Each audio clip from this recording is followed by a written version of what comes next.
महाराष्ट्रात जे काही रिक्षा टॅक्सी चालक जे काही आहेत परप्रांतीय किंवा कोणीही असतील त्या प्रत्येकाला मराठी भाषा बोलणं आणि मराठी भाषा लिहिता येणं हे कंपल्सरी केलेलं आहे। आणि या निर्णयाची अंमलबजावणी ही या आता 1 मे पासून चालू होणार आहे। त्यामुळे त्या निर्णयाचं आम्ही महाराष्ट्रीयन किंवा मराठी बांधव खरंच मनापासून आम्ही स्वागत करतो। हा असाच निर्णय काहीतरी आम्हाला हवा होता। 1 मे पासून ज्या रिक्षा टॅक्सी चालकांना मराठी बोलता येणार नाही किंवा लिहिता येणार नाही त्या सर्व रिक्षा टॅक्सी चालकांचे परमिट परवाने हे रद्द करण्यात येणार आहेत। आणि याच महाराष्ट्र हिताच्या निर्णयाला आणि मराठी भाषेच्या अस्मितेच्या निर्णयाला या संपूर्ण परप्रांतीयांचा तीव्रपणे विरोध चालू आहे। आणि त्यासाठी हे सर्व रिक्षा टॅक्सी चालक जे काही मुंबईतले परप्रांतीय रिक्षा टॅक्सी चालक आहेत ते सर्व 4 मे पासून बेमुदत संपावर जाणार आहेत। म्हणजे रिक्षा टॅक्सी चालवणार नाहीत का तर कंपल्सरी सक्तीची मराठी भाषा केली आहे त्यासाठी। म्हणजे त्यांना मराठी भाषेची एवढी कीव आहे का, तुम्हाला एवढी मराठी भाषेची कीव येते कशासाठी म्हणून गुजरातमध्ये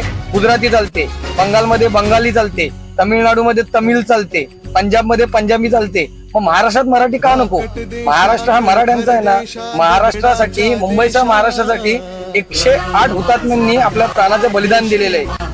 मग मराठ्यांसाठी महाराष्ट्र का नाही? आणि तुम्ही बाहेरून तुमच्या राज्यातून महाराष्ट्रात येता, कमवायला येता, पोटा पाण्यासाठी येता, मग इकडची तुम्हाला कमाई चालते पण इकडची महाराष्ट्रातली जी मायबोली आहे मराठी भाषा ही तुम्हाला का नको? हिची तुम्हाला कीव काय येते? बाकी सगळीकडे तुम्हाला त्या राज्याची भाषा चालते, मग महाराष्ट्रात तुम्हाला मराठी का नको? आज खरं तर महाराष्ट्राच्या आणि मराठी भाषेच्या हिताचा निर्णय होतोय तर हे सर्व साले त्या गोष्टीचा विरोध करतायत, आंदोलन करतायत आणि धमकी देत आहेत की आम्ही बंद करू, संप करू। अरे करा ना। आजपर्यंत ह्या महाराष्ट्राने आहे ना स्वतःचं पोट अर्धवट ठेवून तुमच्या सर्वांचं पोट भरलेलं आहे। आणि आता जर तुम्ही निघून आपापल्या राज्यात जात असाल ना तर कुशाल जा। महाराष्ट्र गुदमरलाय अक्षरशः तुमच्यामुळे। आता महाराष्ट्राला मोकळा श्वास घेऊ देणे। आजपर्यंत जे काय महाराष्ट्रातल्या मराठी तरुणांचं किंवा महाराष्ट्रातल्या स्थायिक माणसांचं जे काय पोट अर्धवट राहत होतं ना ते तरी त्यांचं पुरेपूर भरू देत। कारण तुम्ही सगळे बाहेर न येता आमच्या नोकऱ्या खाता, आमचे कामधंदे खाता आणि आम्हाला उपाशी राहायला भाग पाडता। म्हणजे ते म्हणतात ना महाराष्ट्रात एक आपली म्हण आहे की जेवायचं एक वेळेस ताट द्यावं पण बसायचं पाठ देऊ नये। आणि आपण तसाला या सगळ्यांना सगळंच देऊन बसलेलो आहे। त्यामुळे हे उपरे आज आपल्या उरावर बसलेले आहेत।